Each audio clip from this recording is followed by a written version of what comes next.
Here I am today with Welsh international and Scarlets prop Rob Evans, and today we're going to talk about Rob's tips for success and achievement. We've just been having a little chat, mate, and we've both been watching the SBS programme, haven't we? And I'm all here in black just to give a shout out to the lads. Yeah. How are you finding that? Yeah, it's pretty awesome. It's brilliant, isn't it? Yeah, pretty awesome. I reckon I could give it a good crack, you know? Would you?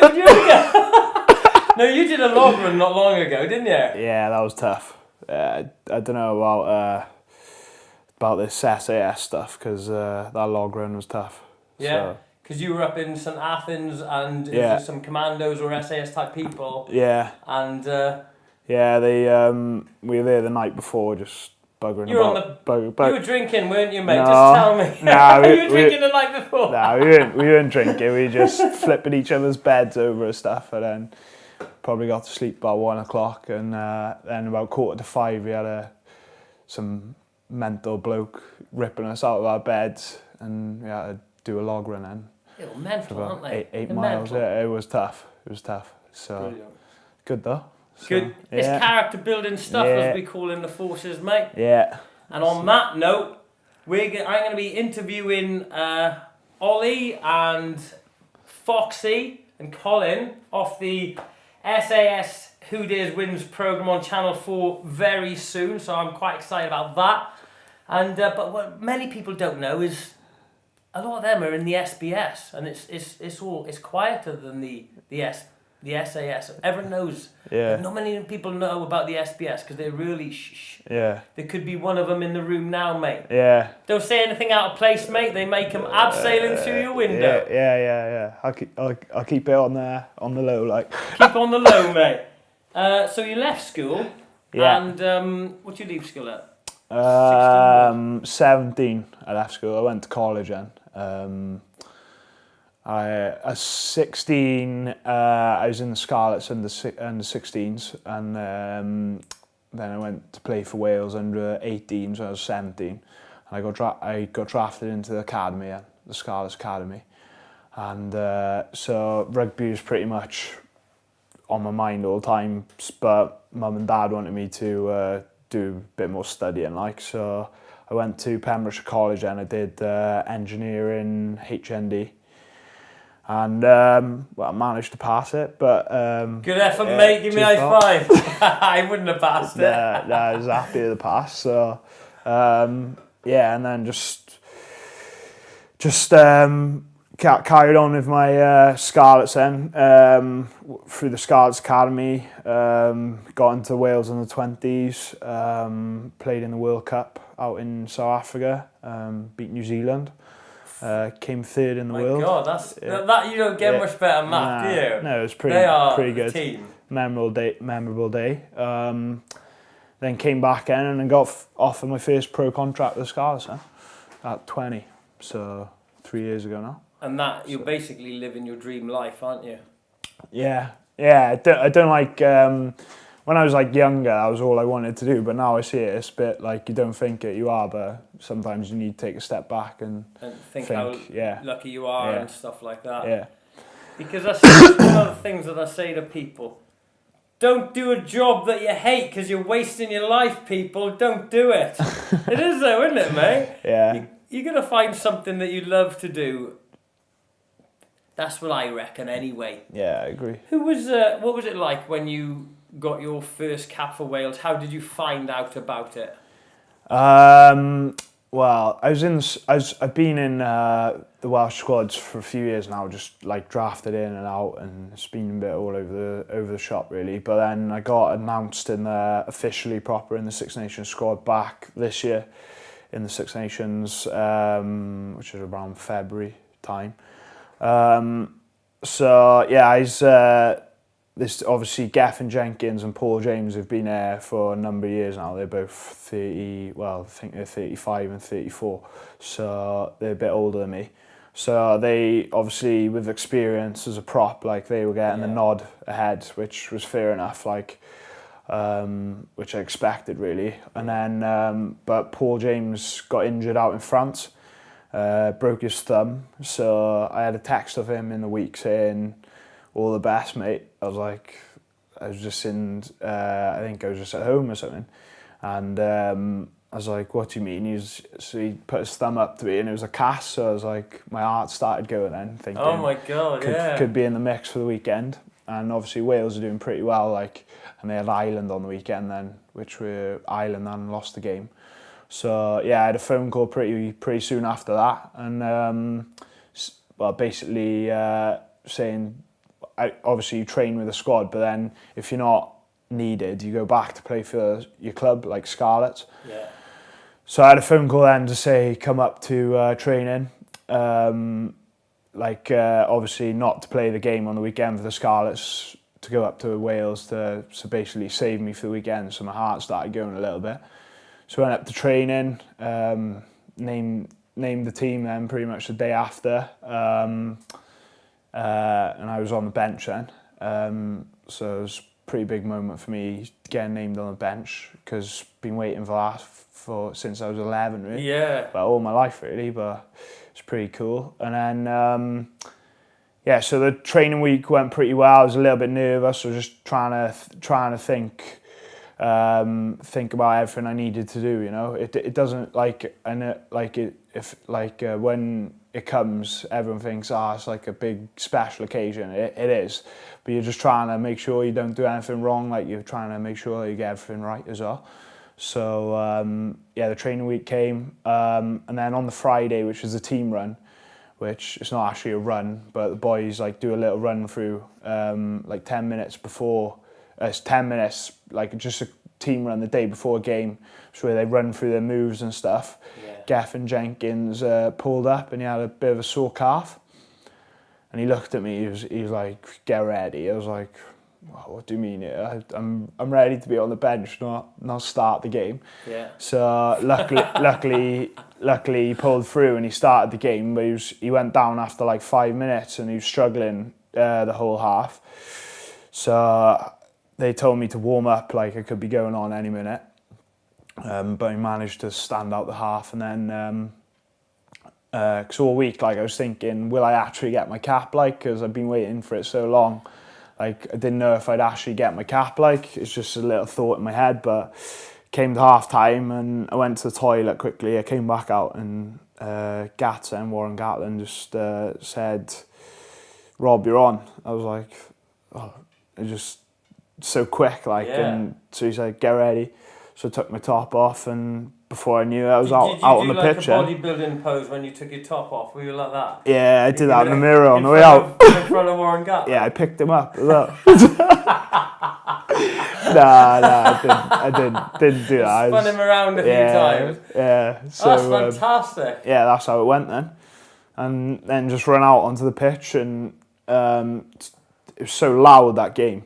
Like, because I don't know if you remember it, but we had, we held them out on the line for like 10 minutes, defence, and just the crowd was so loud. But yeah, it was awesome. It was awesome, to be fair. For the people that are listening to this and watching this, if they go to YouTube, will they just type in Wales and... Yeah, this should be on. It's on there somewhere. Wales vs Ireland, Six Nations. Yeah. 2015. 2015. Yeah. You can have another look at it. Yeah. Yeah. But that noise was quite a bit more deafening than... Yeah, and the roof was shut as well, so it was just bouncing. Just especially when we won like a penalty and stuff, it was just so loud. So yeah, it was good. It's good. Fantastic. Did you have any like inspirational people? Did you think when you were growing up you thought, I want to be like that person? Yeah. A lot of people ask me this. I like, when I was growing up, I used to love watching the Scarlets, like, and there's a few players there like Martin Madden. He was like a big fat black prop, and he was class, like, he was quick and proper fat, like, but I just used to love watching him. So you don't mince your words, do you, mate? Nah, it's like, when I'm a personal trainer, I don't think I can even say the word fat. I'll get like he's a real fat. Yeah, he was fat, like, If you've seen him, you probably agree. So, him. And then, yeah, just growing up, obviously, I used to watch like people like Martin Williams, Gethin Jenkins, who I obviously came off the bench for. There's just a few players, really, just growing up watching them. And I'm with him in a couple of weeks' time, Gethin. Are you? Yeah, there's a Cordwell Trust charity lunch with him, Jamie Bosch, and you know Sean Lloyd, the weather girl? Yeah. She's pretty fit, isn't she? Well, She's been going forever. She's been for a long time, mate. She's been going since I was your age, you know what I mean? Yeah. She's a lovely person. Yeah. How important is it to associate with the right people?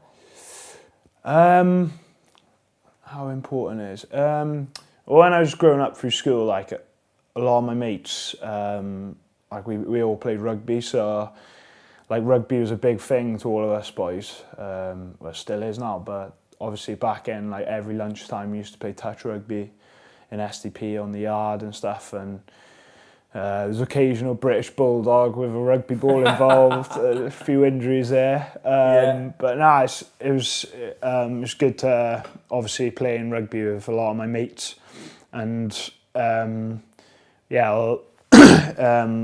through secondary school, always rugby was a big thing, and on a Sunday, used to be a Sunday, used to play with the boys then for Half to West. Yeah. And then it came when I was like 16, used to play in the youth then. And yeah, just I suppose if your mates aren't into it as much as mine were, maybe it would be different. But on the other hand, I don't know, if like I was pretty focused as well, like that was all I wanted to do. So if it means that much to you, I think maybe it doesn't really matter, like as long as you're one track minded and you've got to focus, and it doesn't really matter who is around you then. But and a lot of your mates supporting you? Yeah. Oh yeah. My mates are awesome, really. One of my best mates, Adam Clark, and he plays rugby for Narberth. My brother plays for rugby for Narberth, and they're pretty awesome. Like they don't really speak about it too much. They're happy just giving me banter about it, but I know like if I needed them, they'd be there. So did you have any people that were friends that just quite got a little bit like, oh, I don't like how this guy's becoming too successful, or were they all supporting you, or were there one or two that were like, oh well, I don't really, were there any critics, mate? Did you have any people bad mouthing you? There's always critics. There's always critics. There's always critics. Actually, don't say any names. After my game in Italy, the scrum didn't go too well, well, there's a few. I don't know whether the ref was making the right calls, but that's another argument. But obviously, like, no disrespect to anyone, but not everyone understands rugby as much as what rugby is. So there's a few keyboard warriors on Twitter, and checked Twitter after the game, and there was one comment saying Rob Evans, more like Nob Evans. Oh my God. So I was pretty happy with that, to be fair. So good God. That's a bit harsh, isn't it? It is. I just laughed it off. Like it's fine. So I looked at him, and the guy was a little dweeb. So it was alright. Hell with him. Yeah, it's fine. But we talked about Goffey. Yeah. He said the same thing. He said keyboard warriors. He said, Mark, I just don't read the news. Yeah. I know. Like I've had a few mates like Reece Priestland, and now like Alex Cuthbert, like a good mate's of mine, and like even if they have a bad game, like people just still slate them, like they don't have a clue really. So yeah, you just try and rise above it really, and don't bother reading it. So no, I mean half the people haven't got a clue, you know. And they don't actually realise until they get on the pitch the standard. I played against talking about Gareth Thomas. I went up for a charity rugby match. And there was me, and there was some people that had achieved done well in their certain sports versus people that had played for Wales. All right. And I thought I was quite good, mate. I was like in my school team, we were the best in the county. But do you know what happened to me in that rugby net game? No. I got ragged round. I didn't know what the hell hit me. Yeah. And they were passing the ball so fast, it was like, oh my God. It's and when you're up with people like that, it's like, it's easy to say when you're looking on the telly saying, oh, what the heck? But when you're there, it's so much more difficult, isn't it?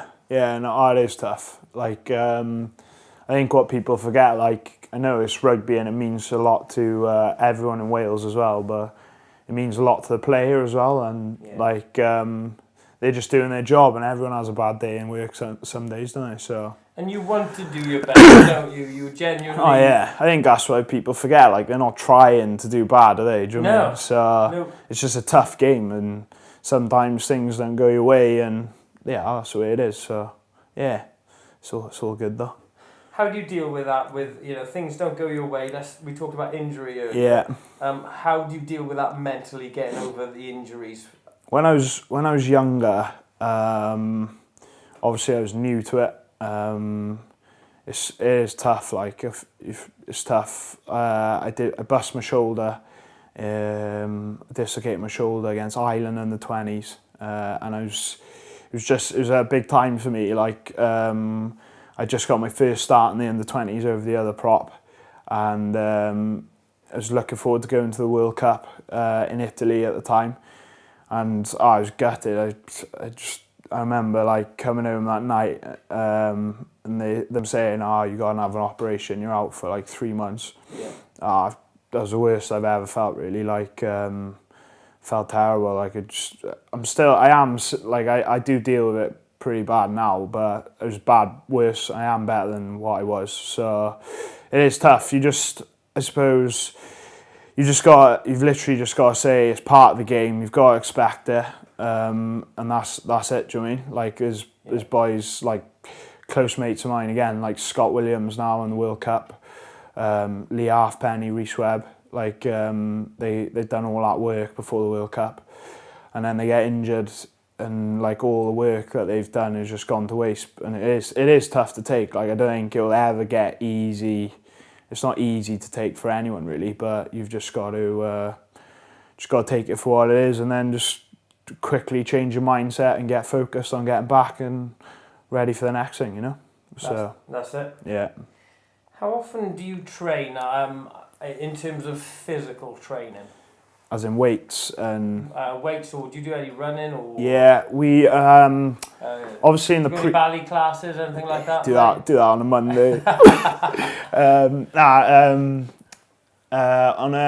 Obviously in the pre-season it's a lot more running based and a lot more weights. Probably do weights twice a day in the pre-season and running then about 4 hard running sessions a week. But then obviously when you're coming into season you can't do that because you're playing big physical games on the weekend and they're trying to get you fresh as well, do you know what I mean? Yeah. So back to a normal rugby week, a competitive week, it's normally on a Monday.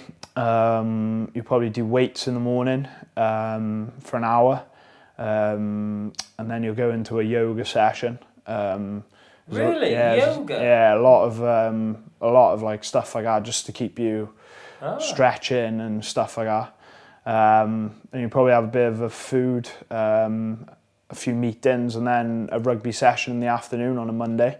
Yoga. Can you are you at the stage where you can like levitate off the ground? Mate, I'm shocking at yoga. I can't do anything, but there are some boys doing backflips and all. Really? So, nah. No.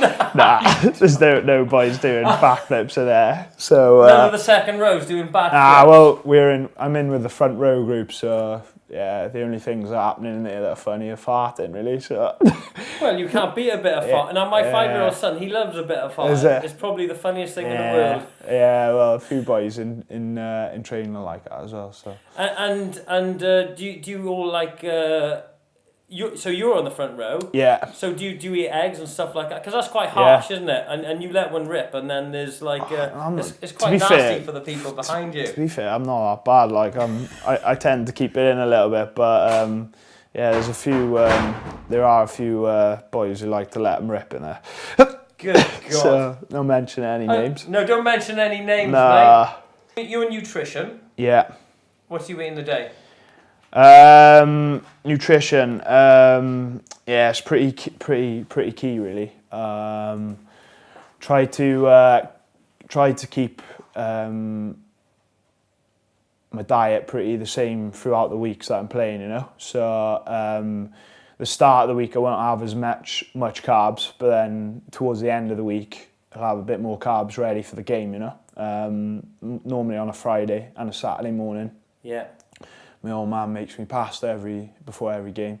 Pasta, chicken, peas, onions. It's good stuff. Happy with Can't fault it. No, and then just the general protein and stuff then through the week, like normal meals basically, like balanced meals like chicken and veg and stuff like that. And yeah, odd sticky toffee pudding. Nah, it's not. Nah. Come on now, I have the odd hot chocolate fudge cake. Well, when you go over to your auntie and she's making cakes all the time, you can't really say no, can you? You can't do it, mate. Nah. If you go over, but if you're over there every day, it becomes a problem. Yeah, that's why you don't go over there every day. Who's the best player in the world at the moment, do you reckon? Best player in the world. It's a tough question, see, because there's... Top. Can you give a top three? Apart from yourself, of course. Yeah, well, I'm up there, and I so. It's different positions, isn't it? Like, it's like you can't say there's one best player because everyone's good at different things. But obviously, like at the moment, like obviously Richie McCaw is just going out at the moment, and he's been there for like years, so he's up there. And then, but David Pocock on the weekend and Dan Carter, all these names really, they're pretty awesome at the moment. So yeah, probably them three are up there. And we were talking about Goffey earlier on now. Yeah. And you were saying that you played against him. What was your experience playing against Goffey like? Well, like we talked about growing up watching these players. Like I always used to watch him for Wales, and he used to always put in some big hits. But then he signed for the Dragons a few years ago, and it was Scarlets Dragons. I think it was on a Sunday afternoon. And I was young then, I was about 21, probably giving it the big one, bit more than what I should have. A bit chopsy, I'm the man. Yeah, so I run a line, like I just run a decoy line, and next thing I just bang, something whacked me in the side of the jaw. I looked round and it was just a massive man looking at me and like basically saying, "Go on, give it a try." Yeah, have a go. I looked at him and just ran off as quick as I could. I got a lot of respect for him. So when I was growing up, he was just one of the players I used to look at. And the thing is, you got to look up to him because he's like 6'5". He's actually, I was over at his house the other day. He's actually a head bigger than me, mate. Yeah, he's a man mountain. But he's in great shape as well, isn't he? Yeah, he Let me is. show you something. He is. And he's just brought his book out. Yeah. Goffey. Yeah. Tough lot to crack. And he's one of the nicest guys you'll ever meet, isn't he? Yeah, lovely off the field. Yeah. Yeah, lovely off the field. So where can people see you train?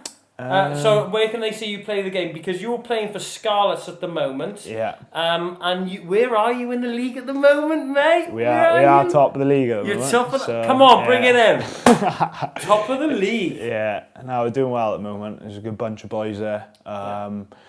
Wayne Pivac, the coach, brought a good environment, and obviously Stephen Jones, and Welsh legend, has come down, and he's doing our attacking coach. He's our attack coach. So now things are going well at the moment. So don't want to get ahead of ourselves, but just keep it there and keep working hard and see where we are at the end of the season. So fantastic, mate. Yeah, playing for Scarlets. Got a game this Friday night now. Leinster away, which will be a tough game.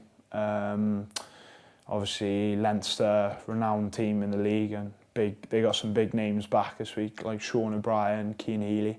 So it'll be a big test for us. We haven't lost the game yet, so it'll be a big test out in Dublin. I've never won out there. I don't think the Scarlets haven't won ever out there when I've been involved. Right. So it'll be a tough game, but boys are quietly confident, and we'll see how we get on. So. And what other? Do you know what other games you got coming up in the? Yeah, we got the Heineken Cup now, which is obviously a big competition, Europe.